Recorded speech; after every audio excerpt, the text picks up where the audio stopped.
मर्जी प्रणाम।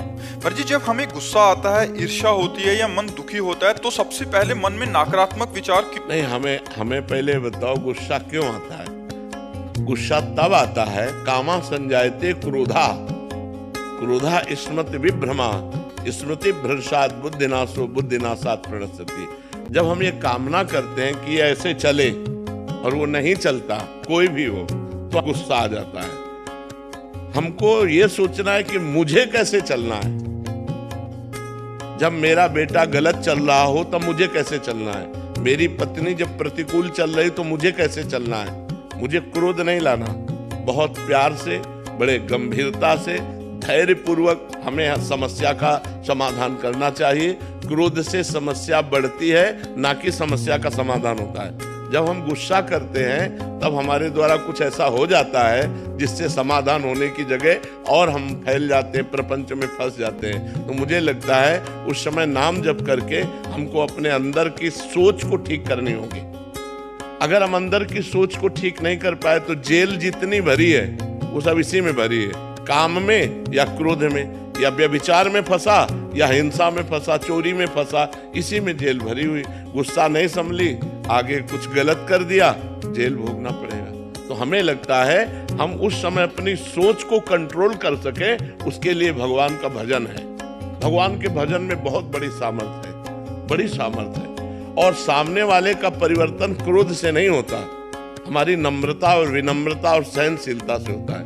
एक बार श्री स्वामी एकनाथ जी महाराज महाराष्ट्र के गंगा स्नान करने गए, तो स्नान करके लौट रहे थे तो ऊपर विधर्मी का महल था, गली के ऊपर। उसने थूक दिया, देखा महात्मा का नहा के जा, तो ऊपर थूक दिया, ऊपर गिरा। वो फिर नहाने गए, वही गली थी, फिर लौटे, फिर थूक दिया, 100 बार थूका। वो 100 बार स्नान करके आए। जब 100 बार स्नान करके आए तो हार गया। वो नीचे उतर के आया और प्रणाम किया और कहा मुझे क्षमा कर दो। उनका क्यों भैया? बोले मैंने 100 बार आपके ऊपर थूका, अपराध किया। बोले नहीं, आपने बड़ी कृपा की। एक दिन में 1 बार गंगा स्नान करता था, आपकी कृपा से 100 बार गंगा स्नान हुआ। ये तो आपकी कृपा। वो चरणों में लौट गया और कहा आज के बाद कभी किसी महात्मा के साथ गलती नहीं करेगी। विनम्रता और धैर्य ने उसको बदल दिया।